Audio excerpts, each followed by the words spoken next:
Today we're going to observe Western civilization turning against its own builders. We're going to look at some of the forgotten episodes of martyrdom in the modern period. So join me for stories of tragedy and heroism today on the Catholic Church, builder of civilization.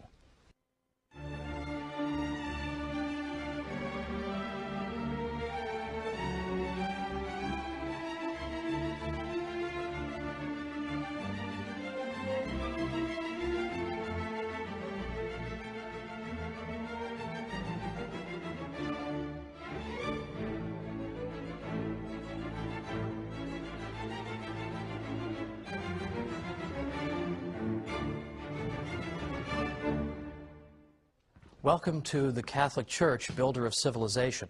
I'm Thomas Woods. Today we're talking about martyrdom, and we're talking about some of the forgotten episodes of martyrdom that have occurred within the Catholic world in the modern period. Some of them will be familiar to you, but others perhaps not. And yet each of them, it seems to me, should be known by everybody. Each of them would make an extraordinarily moving motion picture. And yet, nothing so far. That's a note to all you Catholic movie makers out there. There's no short supply of movies of great heroism. Now, I've chosen particular episodes that I think aren't especially well known or deserve to be better known. There are a great many others, and at the end of this episode I'm going to give you some reading suggestions. Because if you're like me, you just can't tell what you should be reading. You don't have 12 books by your bed or anything. You could always use a couple more. Well, I'm going to give you a couple at the end. But for right now, I want to go back to the 16th century and tell you briefly a story you may already know, but remind you of a figure you may have forgotten. And I want to talk about King Henry VIII. King Henry VIII of England would have been the last person people would have expected to persecute Catholics. After all, he wrote a book in defense of the Seven Sacraments in 1521 against Martin Luther. He had no sympathy for Martin Luther whatsoever. Now, I'm not going to go through the story of his annulment and his various marriages, because then we'd be here for a whole other series. But for now, we'll simply say that King Henry VIII wanted to annul his marriage, marry another woman, and the Pope did not approve it. But he did it anyway. And in fact, he took the church in England and broke it away from the church around the world, and declared that from now on, in the mid-1530s, that he, the King of England, would be the head of the Catholic Church in England. So the universality of the church around the world was threatened by, in effect, this self-imposed act of schism. So what happened after that? Well, of course, there were people who objected to this. What right do you have to do this? Is the annulment of your marriage valid? Is your power to claim that you are the head of the Catholic Church, is that something that has any roots in church history? Can we abide this? Now, many of you know about the story of St. Thomas More, the former Lord Chancellor who opposed what the king was doing and could not, in conscience, support him, and was executed. Now, St. Thomas More, in the year 2000, was declared by Pope John Paul II to be the patron saint of politicians, which I thought was a particularly mischievous move, meaning that politicians should, in effect, be so committed to their consciences and to the truth as to be willing to make the ultimate sacrifice for them. But there is a forgotten figure in this story, and that's Bishop John Fisher of Rochester. John Fisher was a diminutive figure. He was a very old man and frail and sickly, and he was the one bishop who had the courage at that time to stand up and say that he could not accept what the king was doing. Now, there have been great times of heroism among Catholic bishops in the history of mankind. For example, during the French Revolution, Catholic bishops were exemplary in many cases. But here we had just the one example of John Fisher, and he was loved by everyone. And on that day when he came out of the Tower of London, holding his small Bible as they led him to be executed, the people gathered and watched, and he addressed them and said to the Catholic people that I have come here to die for Christ's Catholic Church. And he was executed. But my favorite part of this is a popular story that followed thereafter, because his head, Bishop John Fisher's head, was placed on a pike and placed along with the heads of some monks who had also resisted the king on London Bridge. Now, during his life, John Fisher had been very pale in complexion and indeed sickly looking. But in death, with his head on that pike, his face took on a reddish hue, such that he looked healthier and more alive than ever. In fact, this was such a spectacle that people began making small pilgrimages to visit his head, such that the government finally just had to take it down. I sure hope that story is true, because they deserved to be rebuked by John Fisher even in his death.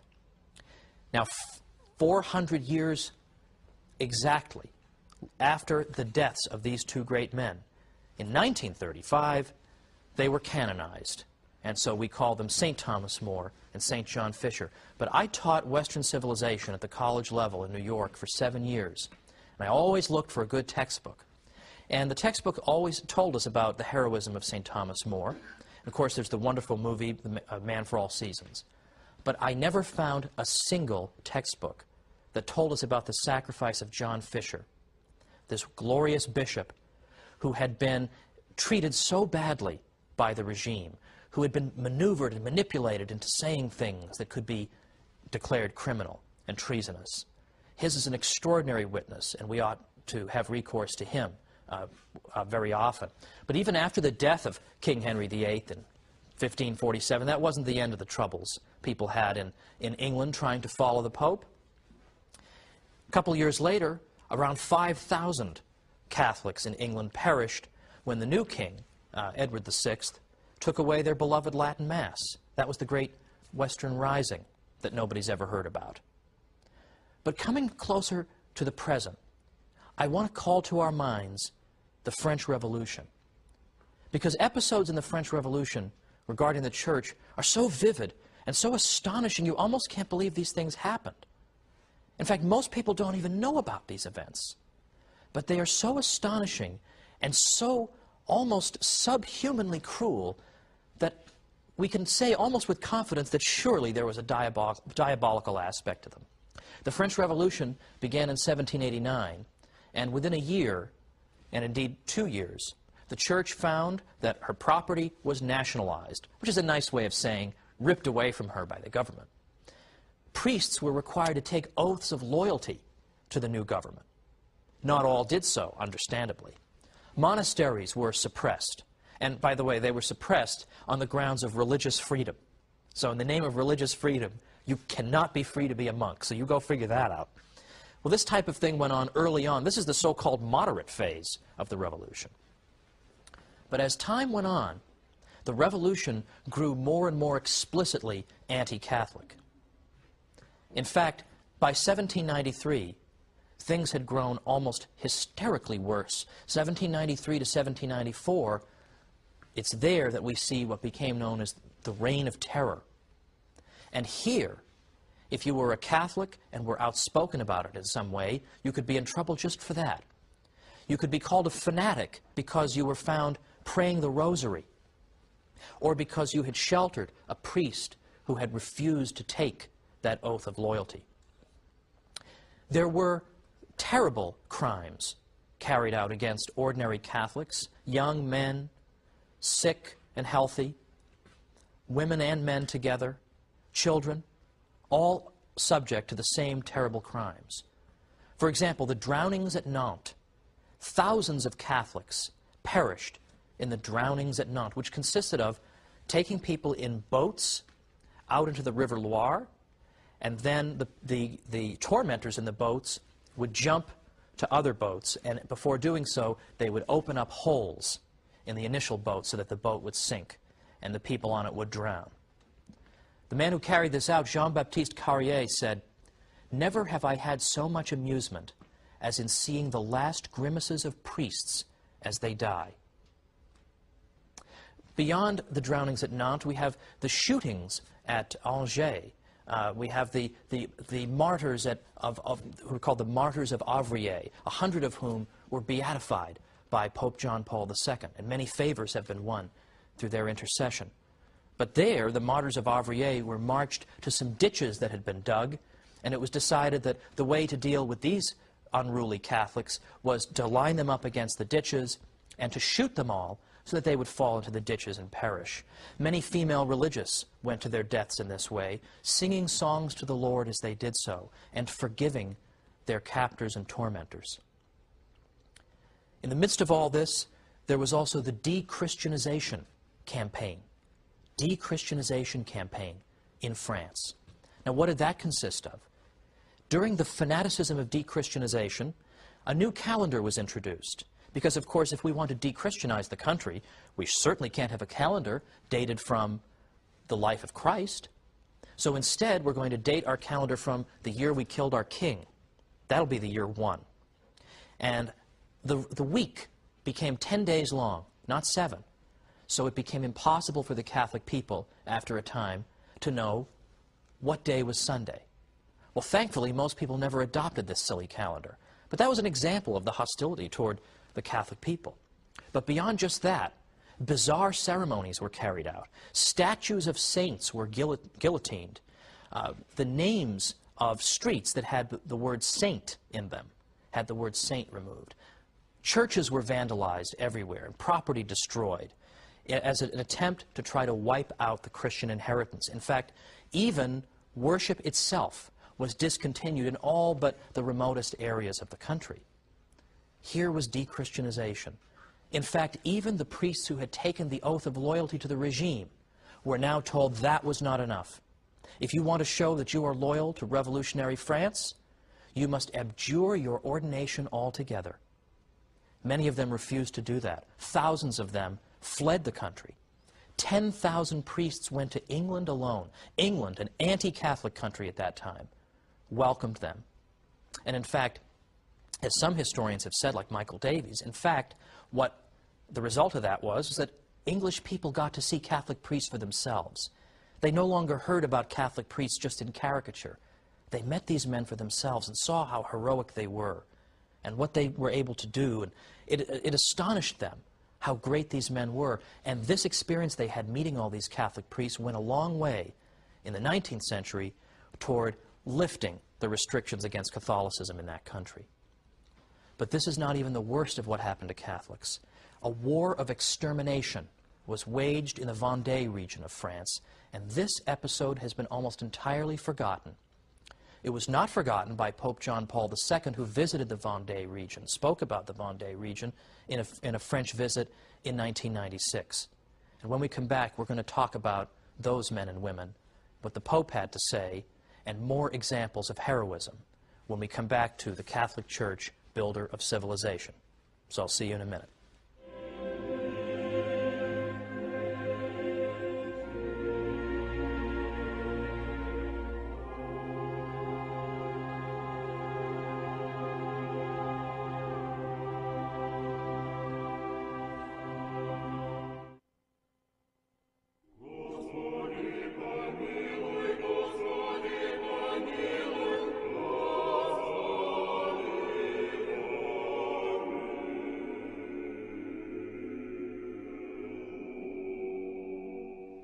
Welcome back to the Catholic Church, builder of civilization. I'm Thomas Woods. Today we've been talking about cases in which Western civilization, in effect, has turned against her own builders. And we've seen the suffering that Catholics have endured in a great many contexts. And I'm just giving the tip of the iceberg, I promise, of what has happened to Catholics over the centuries that nobody knows about. Now, we started off talking about the French Revolution, and I mentioned that the Vendée region of France was subject to a particularly vicious campaign during the Revolution. The Vendée was the area that was most resistant to the French revolutionaries. And orders were given to go into the Vendée and exterminate these people. Every single person who was moving should be killed. People should be bayoneted and hacked to bits. They were ordered to do that. But the people of Vendée stood up and resisted the best they could. And when Pope John Paul II was in France in 1996, he was there, incidentally, to observe the 1500th anniversary of the baptism of Clovis, who was the Frankish king who accepted Christian baptism and thus bestowed upon France the title of the eldest daughter of the Church. The Pope was there to commemorate that. But he spoke about the particular sacrifice of the people in the Vendée. And he said, "You who were born in the land of the Vendée are the heirs of men and women who were courageous enough to remain faithful to the Church of Jesus Christ at a time when her freedom and independence were threatened. In the numerous acts of witness that have come down to us, it is moving to see that the people of the Vendée remained attached to their parishes and their priests in spite of the cruelty of persecution. Now today, if you even say the word Vendée, with how many people will it ring bells? Essentially none. These are episodes that are in serious danger of being forgotten. No one has taught them in the first place. But if we have respect for all peoples, we need to know about the sufferings of all peoples. Now, I'd like to make particular mention of what happened to Catholics at the beginning of the Russian Revolution. Because, of course, most Russians, inasmuch as they were Christians, were in the Orthodox Church. So we sometimes forget about the fate of the Catholic Church because it was relatively not so numerous. But still, I'm interested in this episode because of how much it reveals about anti-Catholic persecution and modern atheistic governments. Now, we're talking about the late 19-teens into the early 1920s. These are the early years of the Bolshevik Revolution, when the communists have taken over and Lenin is in charge. Now, initially, what they did was they made it a crime to engage in religious education to anyone under 18. So you can't form the minds of the children. The communists will form the minds of the children. They also made it illegal to do a variety of things. They made it very difficult, if not impossible, for the church to own property. They established atheistic propaganda and encouraged and fostered atheistic propaganda all over the place. In fact, in some cases, churches were replaced with public restrooms as a way of showing, well, the greatest possible disdain to the Christian faith of the people. I have a friend who, round about the early 1980s, perhaps the late 1970s, was being taken on a guided tour of Russia. And the tour guide was giving the usual propaganda. Look at the religious freedom we encourage in Russia. Look at all of our churches. And my friend impertinently asked, oh, how many of them were built since 1917? Total silence, of course. He was never invited back, needless to say. That's an unaskable question. But early on, early 1920s, you start to see a campaign against the Catholic churches in which the regime is claiming we need to take the valuables out of these churches, anything that might be made out of precious metals, because Russia, in large part thanks to the stupidity of its government, was suffering from a devastating famine. And the claim was, we need to melt these sacred vessels down to sell them to make money to provide for famine relief. Well, clearly, this was an attempt to break the Catholic churches, to show who was in charge. They didn't actually need that money for famine relief, because the United States and other places were sending famine relief money to Russia. And we now know, now that the Soviet archives have been opened up, that the government was taking that food aid money and using it to buy machine guns from Germany. They didn't need the money for this purpose. And in fact, Pope Benedict XV, who was Pope from 1914 to 1922, even made an offer to the Russian government. He said, the Vatican will give you an amount of money equivalent to the value of those vessels if you just leave them alone. He never got an answer to that offer, which is all you need to know. And so, in effect, stormtroopers marched into churches and began vandalizing them. Most churches were vandalized. The only ones who weren't were ones where it was determined that there was nothing sufficiently of value there. Now, beyond this, we have cases of priests being executed or imprisoned just for doing normal priestly functions, providing religious education, or trying to prevent the stormtroopers from taking their vessels. One priest, for example, got down on his knees and begged his congregation to block and protect the tabernacle. He was tried and convicted of falling demonstratively on his knees. Did you know that was a crime? That's apparently a crime. And that reminds us that in these revolutionary regimes, there is no respect for law whatsoever. Law is what the judge says it is. In fact, in Russia, historian Richard Pipes says Russia was the first country on earth to ever outlaw law. That if you wanted to be a judge in Russia, all you needed to do was be literate. You didn't have to have any legal training, because we don't need legal training. We don't need previous precedent and previous law. All we need is somebody with a good communist revolutionary conscience who knows how to mete out communist justice in one case after another. In fact, one government official said to the Russian leader Lenin, our commissariat of justice really should be renamed the Commissariat of Social Extermination, shouldn't it? And Lenin said, yes, it should, but we can't say that. So that's how they come up with crimes like falling demonstratively on your knees. A revolutionary judge simply makes this stuff up as he goes along.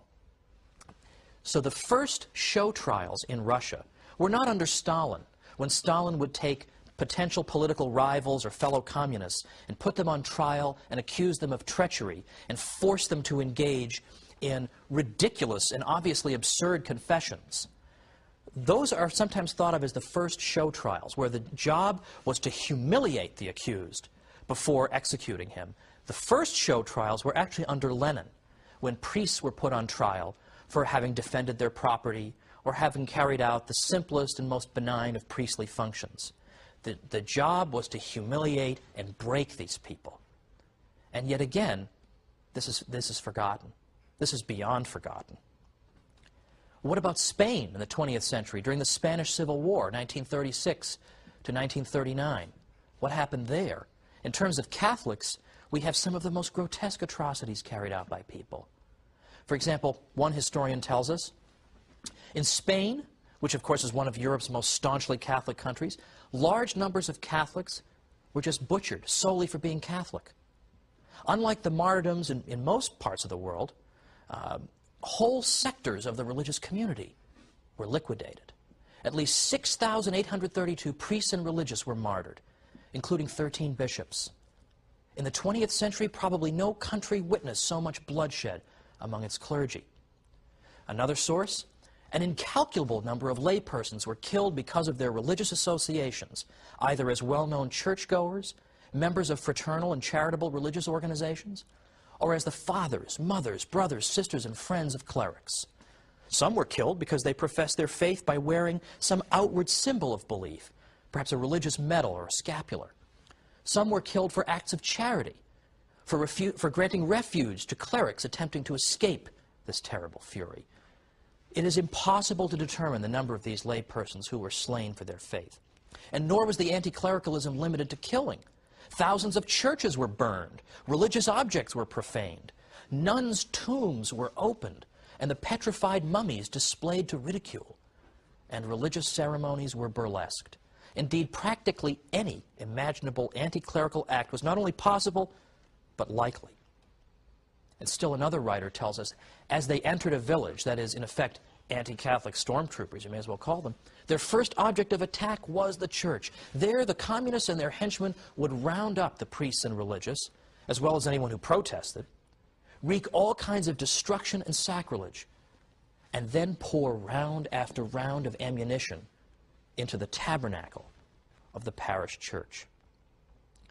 Now, unfortunately, my friends, we could go on and on. We could talk about the sacrifices Catholics made under the terrible Nazi regime, about the thousands of priests interned at Dachau. We could talk about the sufferings in Mexico. There's so much we can talk about because there were sufferings all over the world in the 20th century. In Africa, all over the world, people perished because of their faith. Now, unfortunately, this is largely a forgotten story. The Black Book of Communism does tell a lot of the atrocities of the communists, and that is a very important thing because people, in effect, don't seem to care or have forgotten about these crimes. But that book doesn't really give us the information we might want about people who died specifically because they were Catholics and not just because they were anti-communist. So the book I would recommend is a book by Robert Royal, called Catholic Martyrs of the 20th Century. Catholic Martyrs of the 20th Century. And he gives a history of what happened in the 20th century around the world. And he says that in terms of people we can clearly identify as having specifically died for the faith, it's in the hundreds of thousands. We can't forget those people. And these are people who gave the same witness as those people in the early centuries who helped their own persecutors. These are people who, when they died, they forgave these people and they blessed them. That's why Tertullian said that the blood of the martyrs is the seed of Christians, because people are so moved by their testimony. Pope John Paul II quoted the words of Christ, "Blessed are you when they insult you and persecute you and utter all kinds of evil against you falsely on my account. Rejoice and be glad, for your reward is great in heaven." And the Pope said, how well these words of Christ fit the countless witnesses to the faith in the last century, insulted and persecuted, but never broken by the power of evil. Where hatred seemed to corrupt the whole of life, leaving no escape from its logic, they proved that love is stronger than death. Within terrible systems of oppression which disfigured man, in places of pain, amid the hardest of privations, through senseless marches, exposed to cold and hunger, tortured, suffering in so many ways, they loudly proclaimed their loyalty to Christ crucified and risen. Countless numbers refused to yield to the cult of the false gods of the 20th century and were sacrificed by communism, Nazism, by the idolatry of state or race. Many others fell in the course of ethnic or tribal wars because they had rejected a way of thinking foreign to the gospel of Christ. Some went to their death because, like the Good Shepherd, they decided to remain with their people despite intimidation. On every continent and throughout the entire 20th century, there have been those who preferred to die rather than betray the mission which was theirs. And they did so in the Spirit of Christ. But their stories have been forgotten. We need to remember them because these stories can inspire, and they in fact can move people to conversion. Well, next time, we're going to wrap up our series and look at what the Church has done for the West and how we can tell more people about it. So join me next time. Thanks.